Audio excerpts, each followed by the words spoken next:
Going to call the meeting to order. It does sound a little echoey, but maybe that's just me. Am I the only one that thinks it sounds echoey?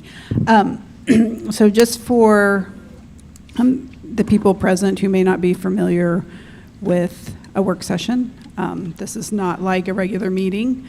This is really for the board to have a discussion about various topics. Tonight, we're going to be talking about some next steps, and we're going to be reviewing the FY25 budget. We are not making any decisions this evening. It is a work session, so just like I said, we're going to be having some discussions, asking questions, that sort of thing. The first item on the agenda is next steps discussion. Really, I just wanted to talk to the trustees and have a conversation with everyone about next steps follow-up to the May 17th proposal, which, just as a reminder, that was tabled, and we have decided that we're going to take a step back and just review some information, gather some input, and consider other things before we make any final decisions. I know it's been out there incorrectly that we're going to be making a decision on June 18th at our meeting. We are not. So anyone who is under the impression that that is going to happen, it is not. I'll just say that right now. One of the things I would like us to talk about a little bit tonight is the listening sessions. So we are working to get listening sessions scheduled with both the public and the staff. So I want us to have a conversation about ideas that you all might have, the trustees, about how to format those listening sessions. Some questions that I had was basically not just the format, but the logistics, but how we're going to facilitate those sessions and make sure that they're productive and helpful, how we're going to capture the feedback that we're receiving from the public, from staff. That way we can have that feedback and be able to incorporate it into the decision making. So I will just open it up to the trustees, and if anyone has any questions or any specific ideas, feel free to ask those now. And sorry, is Josiah or Renee on? Can Renee or so it's not going to be like some huge public forum. How would you limit who came and invite? Because So, if you say it's going to be a small session, 100 people show up. Well, so the idea, I believe, is to put it out just like a program on the calendar. People sign up, but doing it that way with like 15 or 20 people in a session means we're going to have a lot of sessions to hear from everyone, which I am not opposed to doing that. I think we've committed to this process, and I think we need to do the best job we can do to hear from everybody. But yeah, so yeah, it would be a lot of those small group sessions, and people could sign up for them. And then would you do the same format for the employees? Or since there's less of them, you don't need to do small, you don't need to do 2 stages with them? I would say, or by job classification? Yeah, so we are planning for the staff sessions specifically to separate them by non-management, management, and the different tiers, so that people can come to a listening session and their supervisor isn't going to be in the session with them. Yeah. So the challenge on the staff side is just making sure that we can work around the activities that are happening at the branches. And would those be closed then? I'm trying to, how would the employees would be a closed meeting? Yeah. Okay. Yeah. Yeah, I mean, it makes sense. I just didn't know what the law is on stuff like that. I mean, considered a personnel discussion. Yeah. Okay. And so the idea, I think, for all the listening sessions, whether they're the staff ones or the public ones, is that not all the trustees are going to be at every session, because then it just changes the character and it becomes more like a board meeting and a board discussion instead of collecting the feedback and being able to just have those one-on-one conversations, answer questions, that kind of stuff. So I like the idea of using some type of guide like that, so that the listening sessions are on par with one another, so that, you know, So we we don't, could yeah. kind of have data that we can Yeah. compare. I think that's a good idea. Go ahead, Matthew. I guess, what are we trying to accomplish with these listening sessions? Because we've all received like 650 emails, and I don't want to just continue to hit the same like topics over. So I guess, I mean, one, I think what's important is for us to provide information to the residents to say, $500 in property taxes. Why don't you just use that? Well, we don't get all your property taxes. We would love to get all your property taxes, but we don't. So, you have a question, Richard? Well, you know, I mean, did anyone here really believe that this was going to be a popular decision when we did it? Is anyone surprised that we're getting all the vitriol that we are? You know, cut off their heads and stuff like that?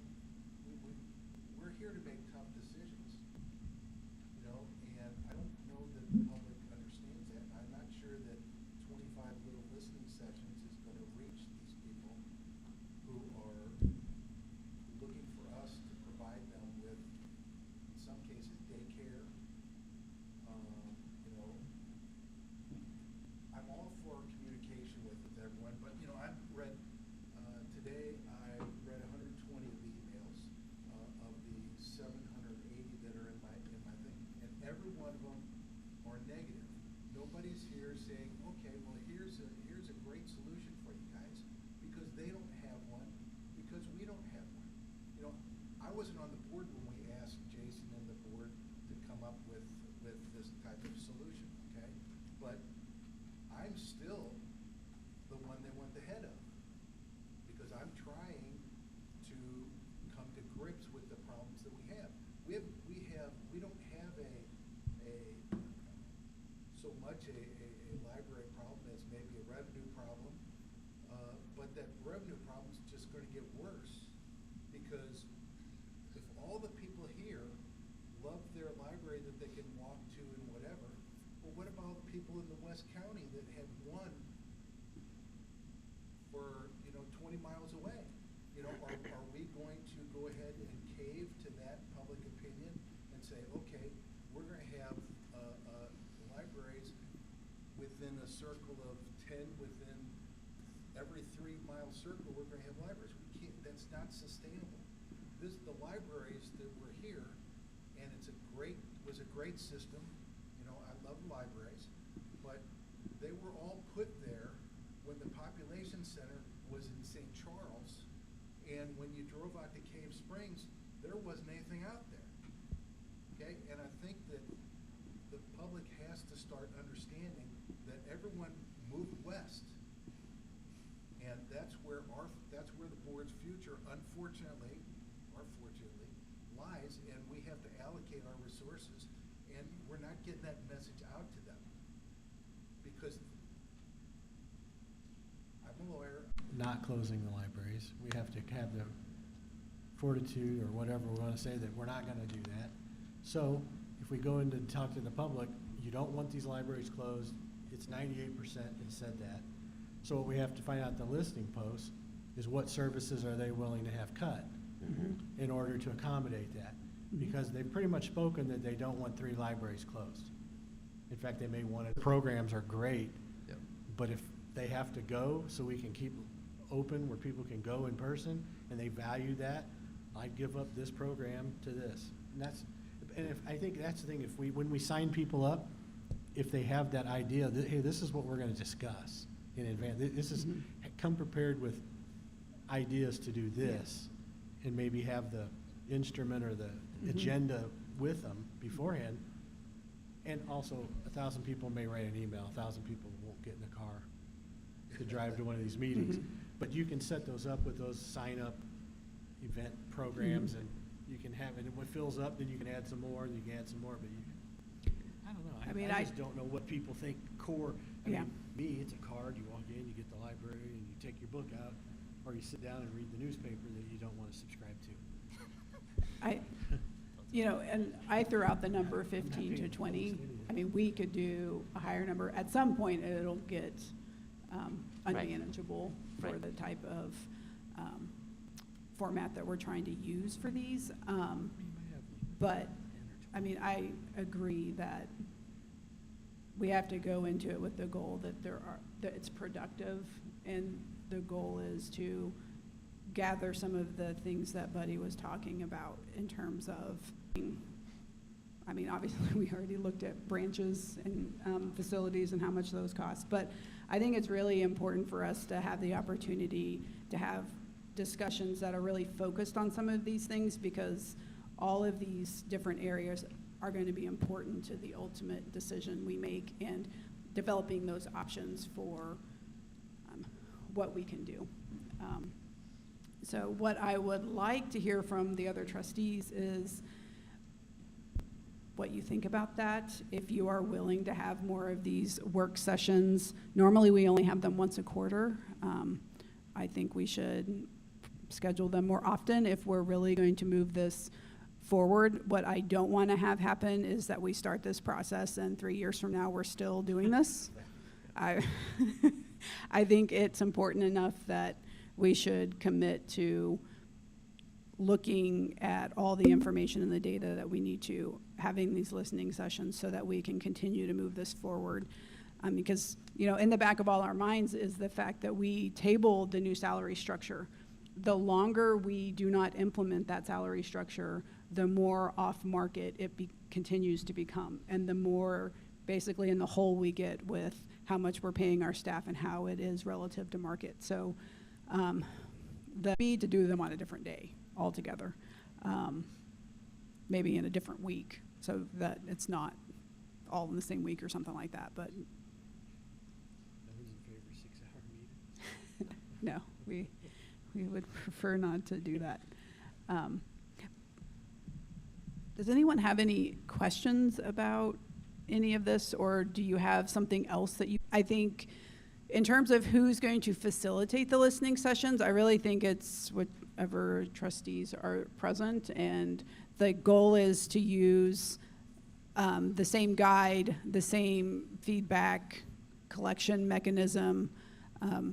We haven't discussed this, but there's nothing preventing us from taking that feedback collection mechanism and just turning it into a survey that we can stick on the internet, and people can just fill out the answers if they don't want to come to one of the listening sessions and they don't feel comfortable. I would not want to record people at these audio or video in the listening sessions, just because some people would not feel comfortable with that or would not feel comfortable sharing their thoughts and ideas if we did that. I mean, that's just my opinion. If other people feel differently. Back, I would say poll everybody who is available as to which option they would best Yeah, you align. test the data. Yeah. Mhm. You test it.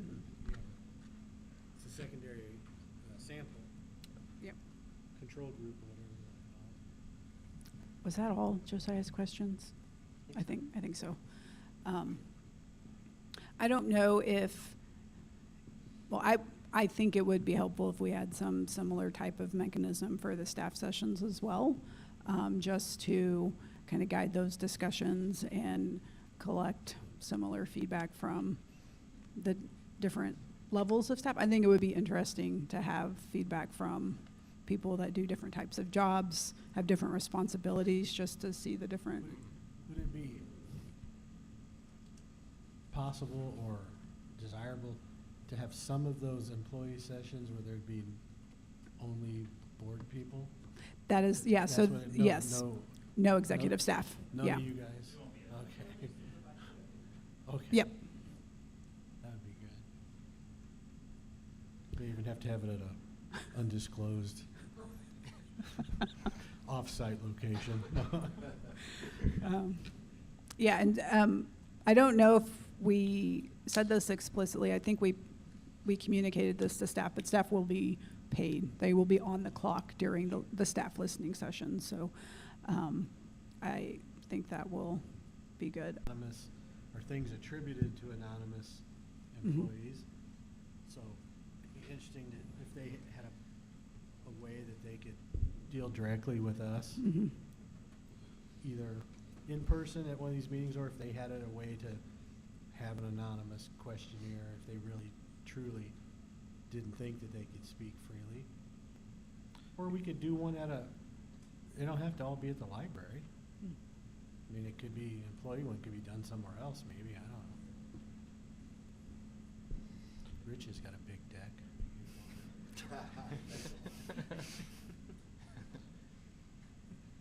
Yeah, I think there should be some commonality in terms of the questions that we offer to both groups.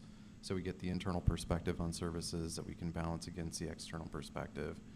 I guess what I'm struggling to find is what else. Stuff together, and plus it needs to be reviewed and vetted, and like Right. there's that whole process.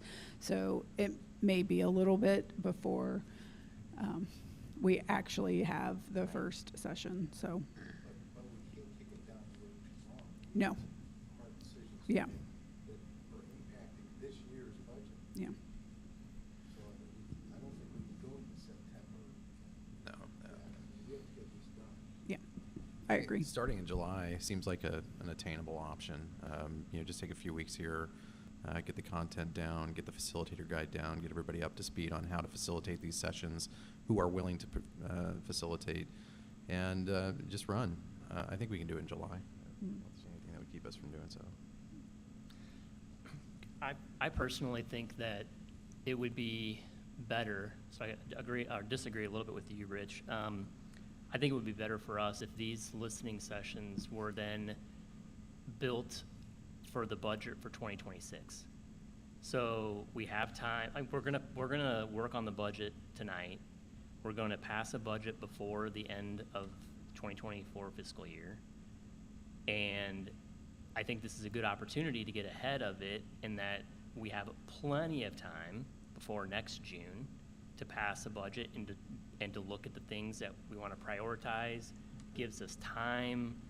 I think it gives the public reassurance that this is not gonna, this is gonna come up down the line. This isn't gonna come up, in a 48-hour notice, and what's gonna happen. We kind of have an idea of when all these things are gonna come into line. So I would like to set the stage that this stuff would take effect in 2026, but that's my own personal opinion. I think that's short-sighted. I mean, when did the board tell you to come up with a plan, Jason? Well, I mean, within the year, so, I mean, So 4 months or something like that beforehand?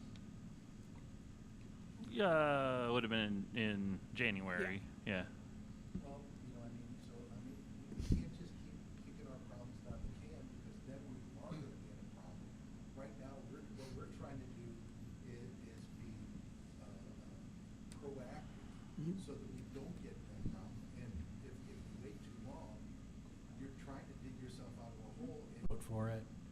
It's just not gonna happen. Not after now. They wouldn't. So I say we just look at it that if we have to make some kind of a little more austere cuts to get to that next budget, then we do. But we're telling people that we're doing this because we're gonna get it fixed for more than just this year, 8 months, or whatever. So. Yeah, I mean, I agree. I think I agree with everything Buddy said. I don't think we have a revenue problem at all. I think it's clear we have an expenditure problem. So, and I guess on the positive side, if you want to put a positive spin on it, we do have a little bit more control over our expenditures than we do our revenue. So, from that perspective, we can hopefully come up with a solution that is long-term and sustainable and allows us to have some growth in areas of the county which right now are not getting adequate service from the library district. So I think we'll make progress. I mean, I certainly hope when we do these sessions, both with staff process too, that's just the nature of decision-making, but I'm hoping that Have in front of you is the amount of salary increase for staff. One is at 5% and one is at 7%. I mean, Julie and all her budget magic has an open draft. So if this process we arrive at some other figure, I mean, that can be changed. That increase is not the budget increase. No, I'm sorry. No, that's the staff increase. Staff, okay, Yeah, so it needs to be. it's the salary increase. Yes. Everything else is identical between these two budgets. And as Stacy mentioned, this is a budget assuming all branches are open and budget adjustment so that it won't look as odd. That was funded in full. So what you're seeing for fiscal '25, that almost $500,000 is state aid with regard to our per capita funding, and then the A&E income tax that we get remitted from the state. And then there's also some funding that we receive from the Fed as far as our E-rate that supports our telecommunications. So that's all in that line. Then we do have grant funding year to year. Part of that line is LSTA. That is the technology grant funding that we receive. It's federal, but it's passed through the state of Missouri. That's how we receive it. We have our investment earning line. Interest rates are still up, so we've had some really nice returns on our CD investments. Then we have our charges for services. It's everything from passports to non-resident cards, things of that nature.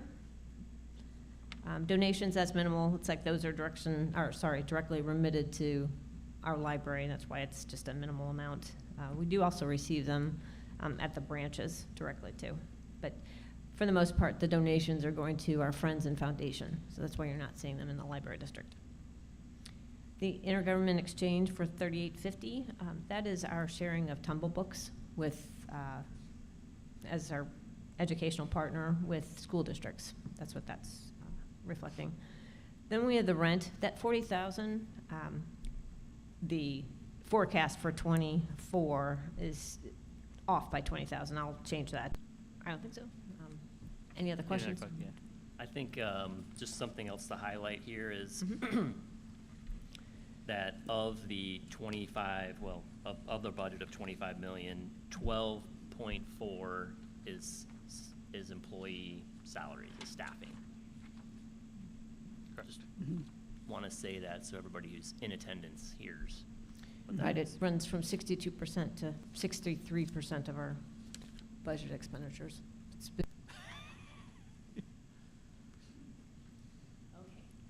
Okay.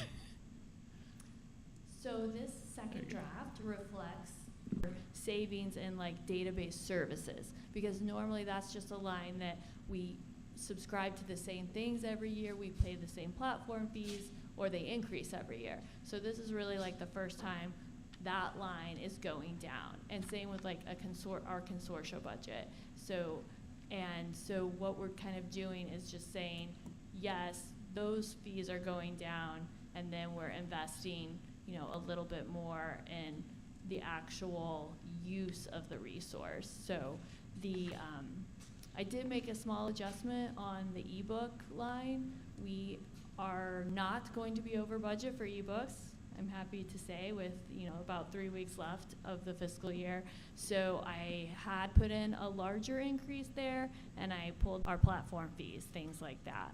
So as far as Hoopla, we do have more control over that budget, so we could have this budget presented now and then try to dial it back. Because it's a use case model, right? With Right, Hoopla so that's the and cost per circ. And then, and we pay like a monthly invoice essentially with them. So we would, look into in the future, if that's somewhere we wanted to make a cut, we could, is all us buying individual titles. So that ratio, the ratio of the platform fee to the actual amount spent is huge, because the platform fee that we pay is only $8,000, and we're spending, over $1 million on content with them. So. Right. Okay.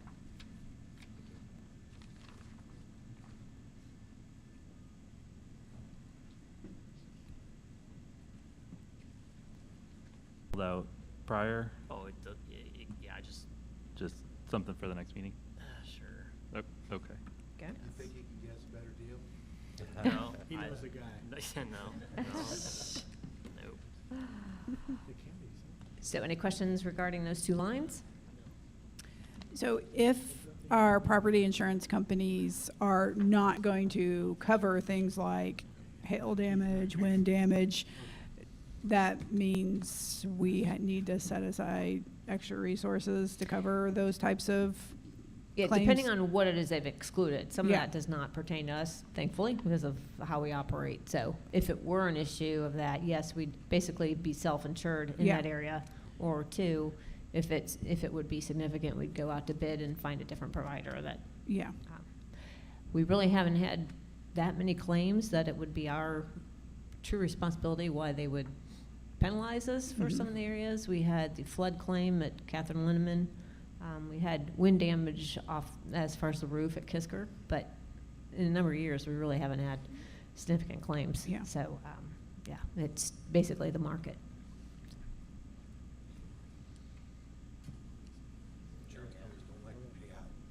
No, they do not, and they have been quite a bit lately. It's, I'm sure they're struggling. So. Fear of spending, Okay. maybe.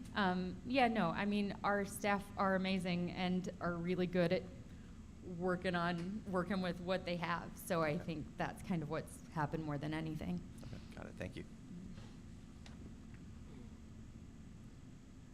Okay, and marketing. Hi there. Let's see.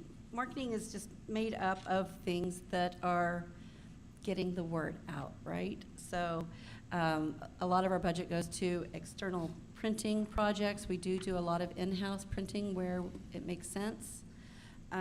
Sometimes it's far more efficient to outsource it, so we do that. A healthy part of that printing budget is for Summer Challenge, as you can imagine, printing all of the different pieces. So it's a fairly large part. Advertising, we don't do traditional advertising. We stopped doing that a couple of years ago, feeling like it made sense to really use our social media channels, our email, all of the tools that we have at hand that don't cost us more. But we did, we have budgeted for some integrated marketing campaigns to try to reach audiences that we wouldn't normally have access to. So those people that we don't have email addresses for, and it would be a direct mail piece. So that's one of the drivers of cost. Other key pieces that are in here, of course, are some promotional items. It's a fairly small line for us, but we do have some things that we used when we launched the new URL, so just to get that word out and help people remember that there's a new place to go for that.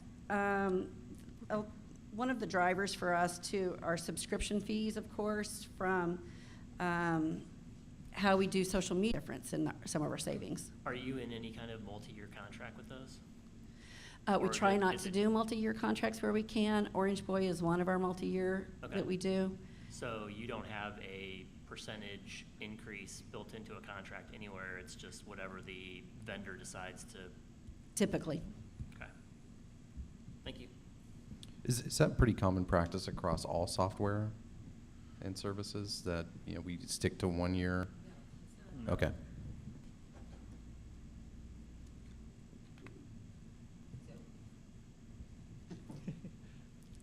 Hello? We're keeping them on their toes by switching. All right. Two things. Just so you know, the fiscal '24 forecast, we do a lot of spending in May and June, so you will see an updated column. This is not, it's not correct yet. And then we come down to the equipment maintenance and repair. That line item is actually owned by my purchasing manager. So that would include all of the furniture, any early literacy items, service contracts on some of our equipment, minor equipment purchases. Any questions? As well, our organizational level things, the Urban Libraries Council, Rotary Club of St. Charles, we are members of really all of the area chambers of commerce, as well as the St. Charles County Municipal League. And then that's also just where, in general, mileage reimbursement comes out for staff who have to drive their personal vehicles from location to location. So, can I answer any questions about that? and you'll see that it is lower than it was last year. And again, that is really sort of based on conference attendance and conferences that are available. And we are pretty lean on looking at the number of staff we attend. But the one reason you'll see it ebb and flow every other year is the Public Library Association conference is every 2 years. So it kind of goes up and down based upon when that is.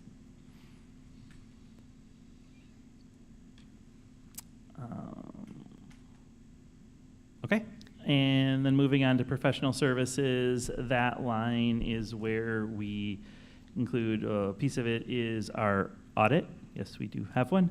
And that's where our legal services are, our various insurance brokers, or our insurance broker and similar things are in the professional services line. So, okay. Back to Julie. All right, so we've got technology and telecommunications. So, just a moment. The largest part of that is related to the subscriptions. And that total amount is $670,000 for the year in the budget. So that encompasses everything from our Polaris catalog, the Diligent Community Board software, EBSCO Stacks, which is the host of our website. We have Orange Boy, Archive Social, our Innova payroll system, and then the suite I use in finance, which is Blackbaud, along with PowerPlan for budgeting, et cetera. Then we've got what Maggie had mentioned with Calendly, ZooBean, which is our Bean stack for our summer reading challenges, et cetera. And then we have SolarWinds. That is our IT ticketing. Soon to also include our facilities maintenance ticketing in the coming year. So we've eliminated that old software, so it will be located in SolarWinds. And then we have things that are distinctly IT related, Envisionware, how we use our public fax and scan and things of that nature. So other areas of expense include our E-rate consultant. So they handle E-rate funding for our telecommunications, and then anytime we want to do, that's category 1. So there's also category 2, and that's how we obtained about $175,000 for our networking equipment. We upgraded all of that. So there's always funding available. Managed services, we do work with an IT consulting firm. It's Wheelhouse, so we've worked with them since we did the networking project, and we have ongoing advancement that we're working on. So any additional questions? I've got Zach here. He is my key person as far as this information in IT. So any questions will run through me, but certainly with Zach as well. So we also have large, say, $185,000, our telecom data. That's our recurring expense that we have. And our phone's about $63,000. And we've got cabling needs of about $35,000. And then our equipment's just shy of $250,000. And part of that is about $73,000 of it is our life cycle computer refresh that we do each year. So. What's the refresh So that timeline? includes branch staff, things that are happening in tech ops, our laptop.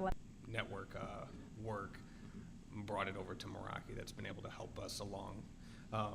So we're moving in that direction, and then also network projects right now, or recently we just did a major VMware migration and updated backup servers. We also are working on an Active Directory project, decoding and then reapplying that the way industry standard type of things should be. So. And they're helping with those? Okay. Yes. Okay, got it. And we're doing a collaborative, maybe not collaborative, but it's a learning process as well. So once we finish these projects, we can take more of that on ourselves. Okay, and then, Top. thank you.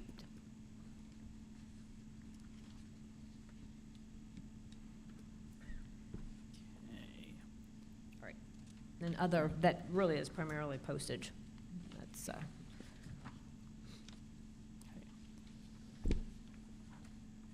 So that is really the general operating budget. We can kind of jump ahead to if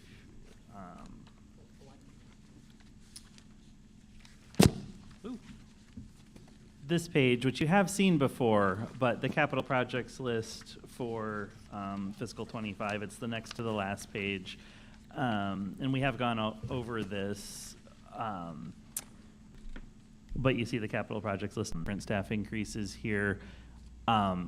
It would be our recommendation, given the fact that this, like I said, the salary lines are lower than they would be for a full year because of those vacancies that aren't being filled to January 1, just in the interest of being conservative, that we would go with the 5%, not the 7%. That would be, I think, the staff's recommendation, but we're certainly open to your direction there. Yeah. Before I ask about that, can I ask a question back on capital? Mm-hmm.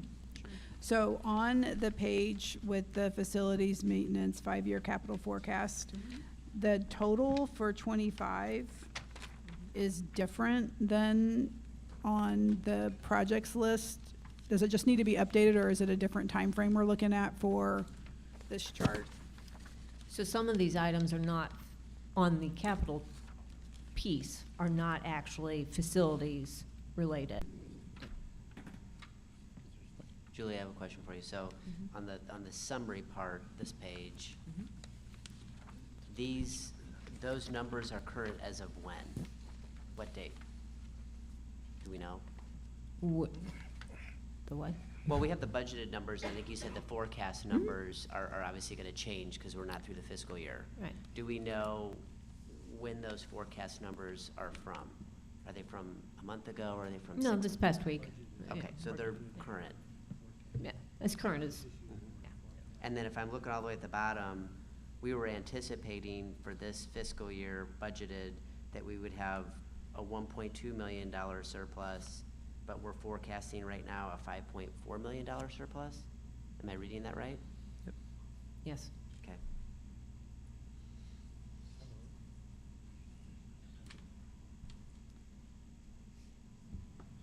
With 1.7 of that actually coming from the revenue. So that's the state aid that was not, state aid and the federal funding that we got from ECF that was not part of the budget. Yeah, you'll recall at this point last year, there was a Jefferson City, I mean, there at that point, there was no state aid for libraries in the budget. Yeah, right. So we couldn't budget for it. And that significant interest rate increases helped our investment income as well. So why do you anticipate a decrease in the investment budget for the next? It looked like there was a pretty big decrease that you have listed for '25 as opposed to '24. Do you expect CDs? Do you expect CDs to go down? So we'll be Or- using some of the funds, and then too, we could very well see an interest rate. I was being conservative as far as the interest rates. It's something you can't really predict. And when you do your CDs, it's probably not the right time to ask it, but Mm. when you do your CDs, because of the budget like I said, we have so much money in there because we spend it out over the whole year, we get it on one day and you spend it. Do you do some 30-day, 90-day? Yeah. They're staggered, so that's why you're seeing, yeah. And do you ever? They mature each month, so And can you do anything besides CDs? Can you do T-bills or anything like that? there's some other alternatives that we could do. Yeah. I just don't know. So. Yeah, the policy is really conservative because it's meant, it's The not CDs are stocks and usually bonds and things of that nature. Yeah, it depends on what, And that's in the monthly report, right? it is in the monthly Yeah, so if you report. look, your monthly report has all the investments in Yeah. it. Thank you.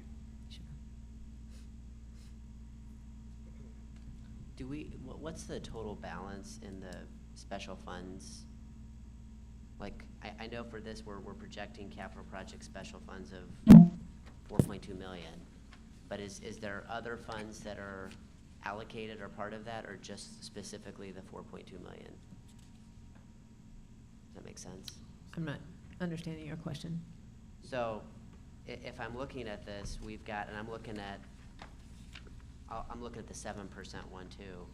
So we would have a surplus of a little over $2 million, but not including the capital projects, correct? Correct. Okay, and then we have capital projects, the plan is 4.2 million. Mhm. When you factor that in, that's what causes the deficit of 2 million. Correct, because you're pulling from reserves to fund that. Okay, how much do we have in reserves?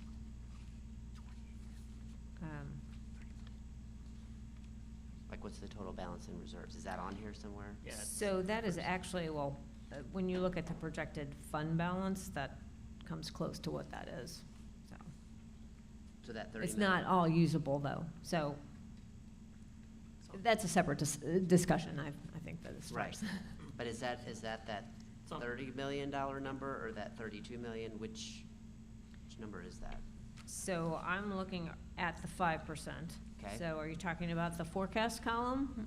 I'm not sure which number you're referring to. Are you I'm- talking about the He's very on first this page? Look at the very first page. Oh, sorry about that. It would be the top numbers as of projected at the end of the fiscal year, and then the But that's for 25.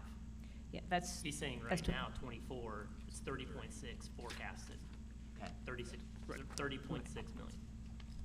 It's probably gonna be a little bit lower than that, because we got another month to go Right. in the budget, we're gonna spend a bunch of money. But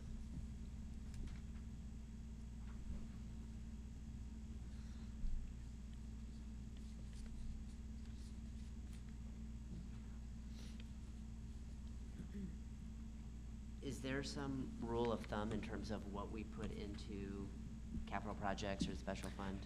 I think Rich kind of asked that, but like, do we try and say we put a certain percentage, or is there a rule of thumb of best practices of how much you should put into that fund? So as far as what is meant as emergency funds, yes, that's normally about, well, for us, that would be about 4 million now, with it being a $24 million balance. So, and that's just if something catastrophically were to happen, so that you have ongoing funding. So that would be for that purpose. We have money in there because our fiscal year doesn't align with the calendar year tax funding, so part of that is our liquidity. And then, as far as the capital piece, when you really look at what we've been funding, that is this last sheet in your packet, and that's a 5-year capital forecast, really through 29. That's, yeah, everything remaining consistent. It's about 6.7 million. Would it help if you changed the fiscal year to match the tax year then? I mean, it seems like it would be a lot less complicated. I mean, I don't know, I'm not, you know, me and my checkbook are not great friends. So, it's in theory, Yeah. would this be an easier thing for you to budget long-term? It'd be easier for me to understand, I know that, but would it be easier for you to budget if they matched? And would it be that hard to change? I mean, there'd be either a 6-month budget once or a 1.5-year long budget once. It seemed like, and then it would And be audit. all in step. I mean, something. It's not easier for me after this amount of time. It's like I know Would it be easier for the. what the pub- operating for the costs public are and for and the needs board? per month are. For the public and the board, I would think it might be Yeah. easier. So, I mean, just, Well, you don't automatically get a check on December 31st. No. no, I So mean- we No, get. they do. They We get do. funding in January, No, they get it- mid-January. They get it all at once, though. Right. So in January, but then the budget doesn't start for 6 months later. I mean, So- if it was really, if it was closer. So we don't get all of it, but we get well, the majority if of was it in closer January to and that, then throughout the maybe year. it'd be easier for simpletons like me to understand. Because I don't, you know, I can't spend the amount of hours it would take to understand all this. I can't. So Julie, I know we didn't, I mean, you probably didn't plan to talk about this in detail, but even though we're projecting, sorry if I just move it closer, 28.5, and sorry, I'm looking at the 7% breakdown to page 1. projected ending fund balance after capital. You know, we have a policy that says we have to keep 50 to 75% available for our operating expenses. So this is not just a big pot of money sitting out there that we can just do whatever we want with, I guess is where I'm going with this. So, is that correct? Sorry, that's right? Like it's 50 to 75% is what the Yes. policy is? That's correct.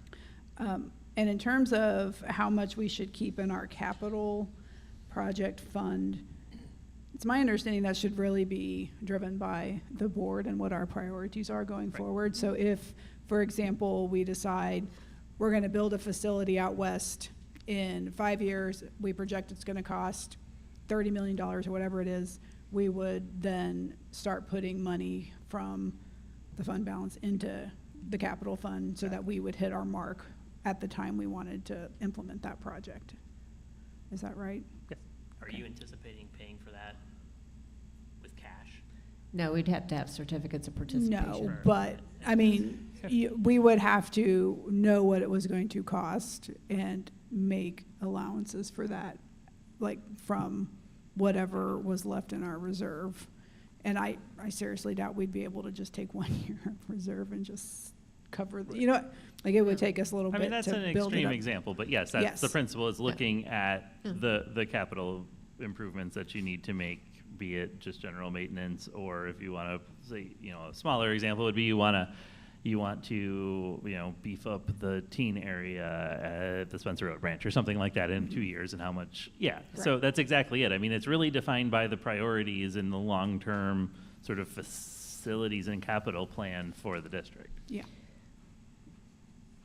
So part of that is wrapped into this 5-year capital investment requirement. Mhm. So, and that's just basics, because for example, track all of it, all the HVAC replacements, whether we've replaced the LEDs inside and outside on the parking lots for efficiency's sake, all of it is being tracked. And we have, through that process, a very good handle on all of our existing branches, what those needs are, and then finding out or understanding if, you know, something happens along the way. So as far as an overall assessment, I believe we're in a good place where it's Okay, not needed in that way, so not like it was at the beginning. great. And I think we just completely derailed your whole salaries discussion. So we went on a capital project okay. tangent. Sorry.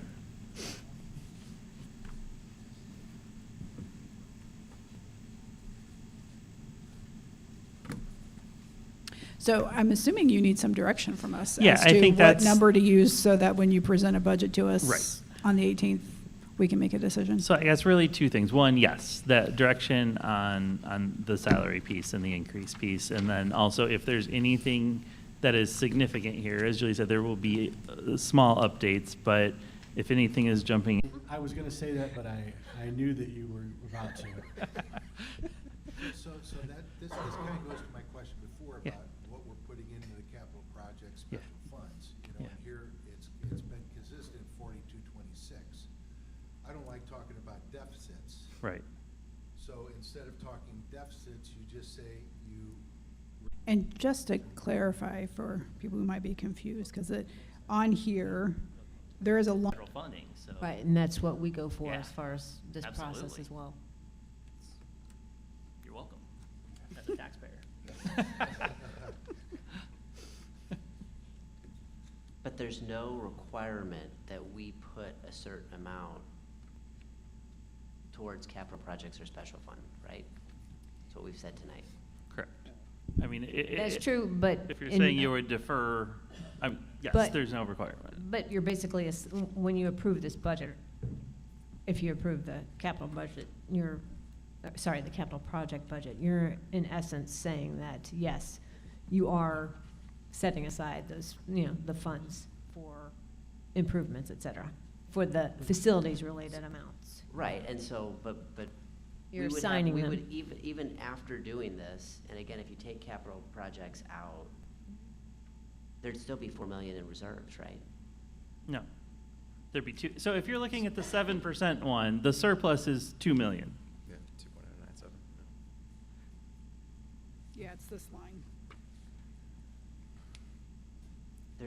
Go back to the presentation, in fiscal '24, we could not have implemented the salary structure and without running a deficit in operations. That has nothing to do with capital. But it's because of the capital. It's It because- is absolutely not because of the capital.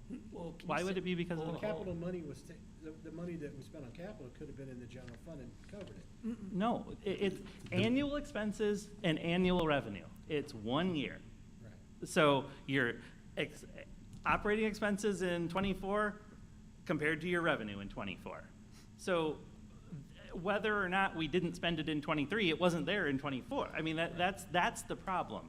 You can't, just take it on a personal thing.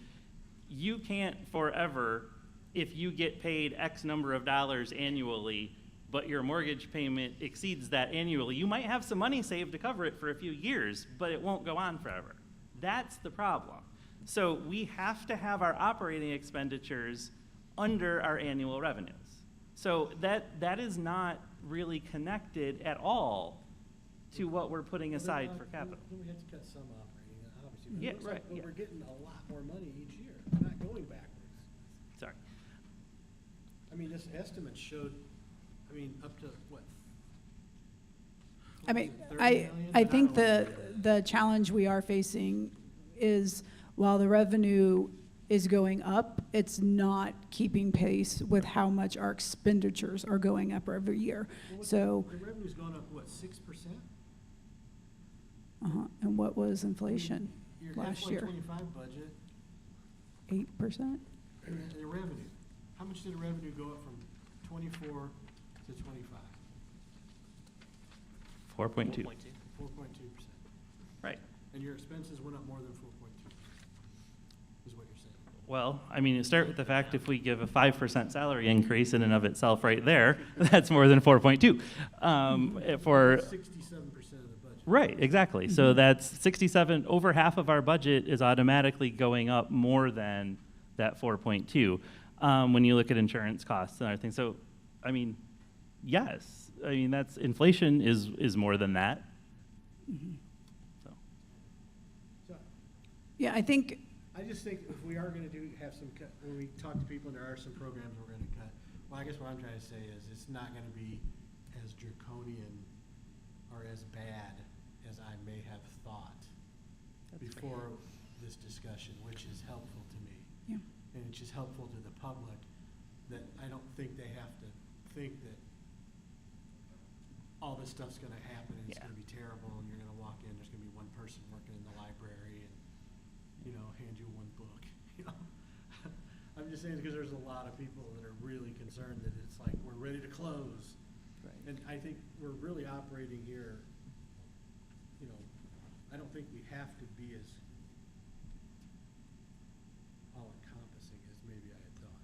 That we have some things to fix, but we don't have to redo the whole way we work as a library. Well, there's still pretty thin margins right now. Yeah. Yes. Thin margins, I understand.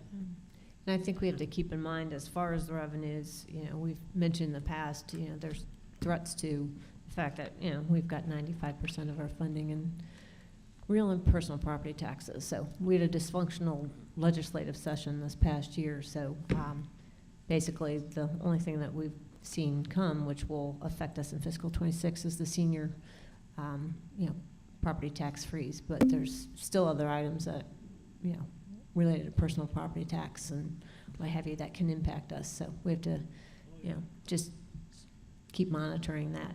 Just as a clarification point here, fiscal year 2025, we are expecting a 0.7% increase in total expenses. So let's talk about 5% here, 67% of our budget, 5% going up. Our total expenses are going up 0.7%, but our revenue went up 4.2%. Okay, thank you. yeah. I have a question too. On the capital projects, this sheet that we would attach as part of the budget, are we committed to having to do all of the things that are still on there? I know some stuff we've already done. I know some stuff is can process right now, but are there things that can be adjusted in the capital budget or not? Well, certainly you can decide not to Yeah. do one or more line items. Right, if we haven't done it yet, if we said, you know, we allocated this amount to do this project, we're gonna take that out and not do it this year. Yeah, absolutely. Okay. I mean, that, and, yeah. And that would lower costs. Well, that would lower No. capital cost. It's not going to affect operating. So if we decide not to spend a dime on capital projects in fiscal year '25, that'll go back into the general fund, the reserves, and it's not going into revenue for purposes of offsetting operating expenses. I think that's where a lot of the confusion lies. So to just speak back to what Jason was saying, when we're looking at a budget, we're looking at the revenues in the year versus the expenditures in the year. And projected for '25, Operating expense. there's a 2.097 surplus that we're committing a portion of that to capital projects, but we could just as easily just put it into the reserve and let it sit there but I mean, that's really what we're talking about. And even if this surplus is 3.5% this year, that alone, that surplus, isn't enough to cover the capital projects. That's why there's a deficit here. So if we're going to have a long-term plan for our capital projects, we have to make sure that gap between revenues and operating expenses is large enough to cover those projects going forward. Now, we could also decide as a board, we're not doing capital projects. For 10 years, we're just going to not do them. And, I mean, we could decide that. I think that would be a bad plan. I think we would have a lot worse issues going forward if we didn't maintain. They're doing a better job than maybe that they're giving themselves credit for. Is if the revenues went up 4-point-something% and costs only went up 0.7, it's like, hey, you guys did better than you're letting on. Well, you still have I a appreciate that. big gap on the salary side, Yeah. getting the Yeah. salary, and that's, we have to close that gap from above the It's- line on the It's operational 18% side. right now. Yes. But I will say I appreciate that, buddy, because I think we do a very good job of Yes. controlling I expenses. still- So thank you for I that. still would Yes. like to see what, on the salary thing, because that came before I was here, I'd like to see, you know, more about the salary study, but I'd like to see how many people are above it right now. And, you know, if anybody above it, I mean, maybe everybody above it shouldn't get the 5% increase. Well, When I you think say I'm just- above it, what do you mean? Above what the. Above their The minimum? market Above the minimum. market, because they had to analyze, I mean, for you to think people are under, then you have to know that there are people at it. When we refer to market, it's the structure itself. So the midpoint of the grade, each grade determines that. So it's not necessarily that any people are above or below market, except for the ones that are below the minimum. But, so, I mean, Was there anybody over the maximum? of the new one, I mean, we currently have people over the maximum because we've been giving increases to folks who, without changing the structure. So, but no, not at all. On the new one, no one is over the maximum, no.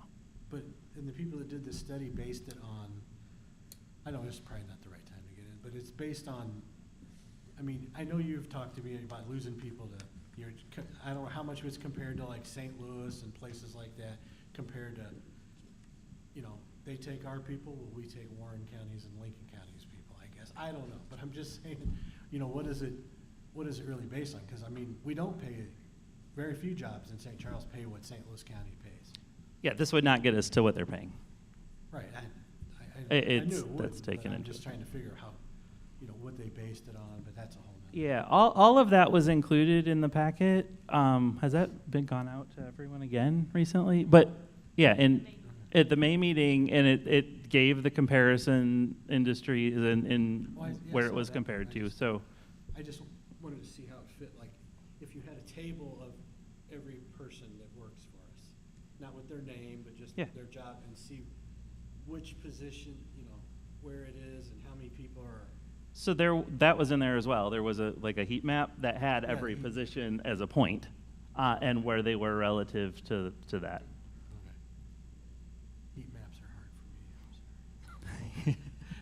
But I mean, because it showed where the median went, and it showed where people were relative to where they should be. Yeah, I'm just saying, is there a possibility of being able to do it like in a stair? I mean, you already voted before I was here to put it in, so I'm not trying to say go backwards, but I mean, but could you do part where some people, where you get everybody that's below the minimum up to the minimum? But this project, to follow it is more than that. It's to get people that are above the minimum up to a higher amount too, if they have enough years of experience. So it moves a lot of people. It's not just to get people to the minimum, it's to get people to where they're at if they have this many years. I mean, you have a grid, I'm sure, and stuff. Right. Experience and all that. So it's a lot more than just the minimum. Correct. Okay.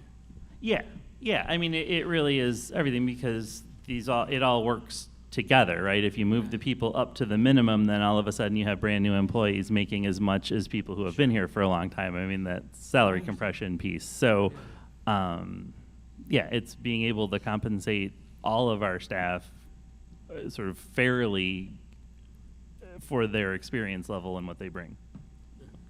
Buddy, I think are you trying to get to the point that you could do this in phases if we had to? Yeah. I mean, there are certain individuals who may be lower in the range, and we can address them first, and get them up and do it in multiple phases if need be. That may be one way to handle a budget option. I don't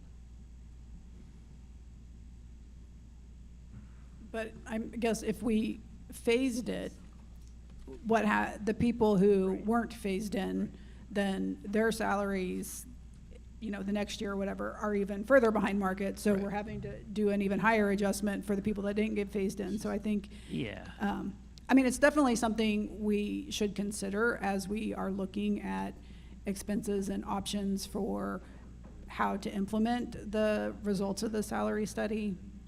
But I think there are some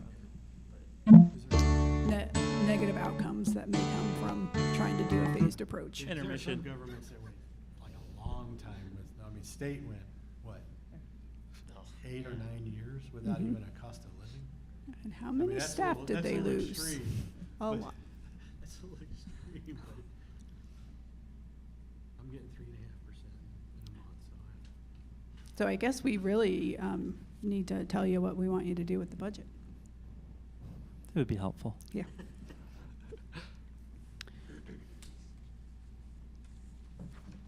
Anyone want to chime in first?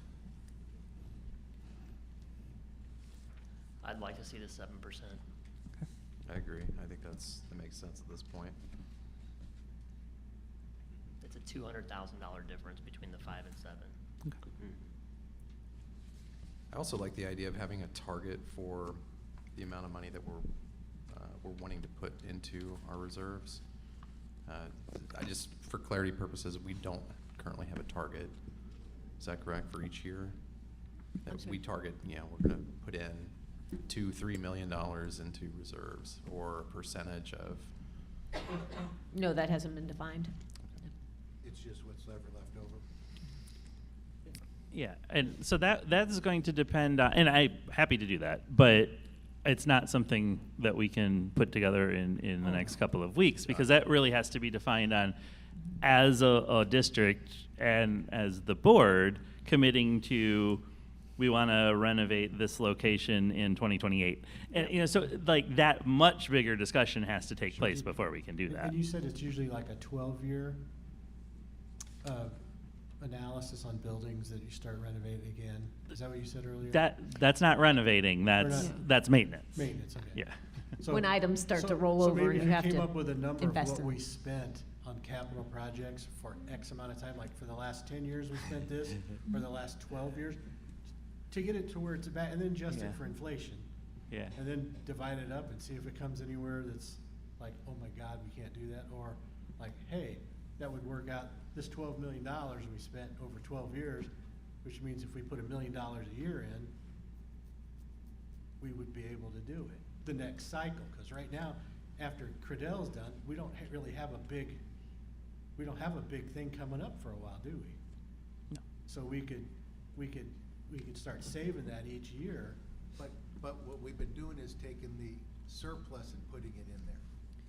Right, we've been doing Yeah, it but we've informally. been spending it all Yeah. for these last couple of years. That's what I'm saying. But if we only, but maybe 5 years ago, they didn't spend it all. That's what I'm saying. If we knew what they spent for the last 12 years and divided and tried to see if we could come up with a number that would cover it, maybe it'd be $1 million, $1.5 million, I don't know. But that analysis of that, adjusted for inflation, of course, would give us an idea of that all the surplus wouldn't have to go in it. Some of the surplus could be used to finish the pay increases. Because, hey, we know, and I'm just saying. I mean, it could be as simple as just creating a rule that is, we anticipate putting enough in to cover our planned expenses for the following fiscal year. Capital expenses, I'm sorry. Something of that nature, just to Oh, at least have a rule to apply. So That's true. just to be clear here, next year's planned expenditures are 4226, right? Correct. And in order to make this in order to get to a deficit, you put that, we're paying it out of our general fund, correct? Couldn't we just pay that out of the capital improvement? And that way we're not running a deficit? I think it is being paid. It is. There isn't It a is? separate Yeah. fund. It's one fund. Yeah, There is so, only one pile of money. They just call it this and that. Yeah. with- Right. With a line on a spreadsheet. There isn't a separate fund. so Richard, this what you- oh, sorry, go ahead, Julie. I was just going to say, so on the audited statement, you referred to what in essence was your resolution last year. So those were funds that were committed from our general fund for capital project purposes. And you see it's a line item on the audited financial statement for that, and it was for $3 million. So that $3 million was intended for the Spencer and Yeah. the MK piece of that. So that has been committed to capital projects. So the remainder would be deciding what was going to come out of the general fund and be committed to capital projects. Yeah, so Richard, on that page 1, Right? this negative 2.1, that's what's being pulled out of our general fund reserves. Right. Plus the 2.097, that's the surplus for fiscal year 25 to pay for the $4.2 million of capital projects for fiscal year Right. 25. What we need to get to the point is where that is covered Yes. Right. 100%, Ideally. right? Yeah. So, yeah.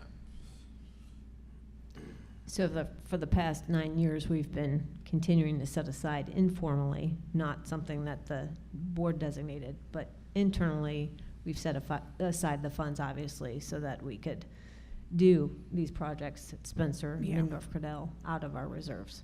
That was Yeah. part of the intention.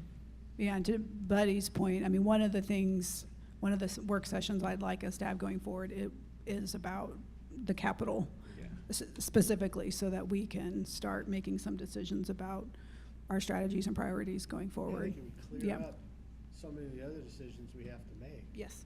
If we made it a more formal Mhm. thing, then we would know. Not- So is everyone okay with the 7% direction for salary increases for them to use for the budget that they're going to present Yeah. at our meeting? Yes. All right. Anything else? Dare I ask? Can I make a motion to go into closed session? You'll need to state the specific statutory No, reference. I'm asking it, Oh. are we okay? Will you accept the motion to go into closed session? Yes. All right, I move to go into closed session pursuant to RSMO 610.021 for legal actions and personnel. Second, anybody? Second. Second by Buddy. Sorry. Can we get a roll call, please, if we can, from far, far away? I forgot Matthew makes a motion, I second. Yes. Yes. Yes. Yes? Yes. Yes. Yes. Yes.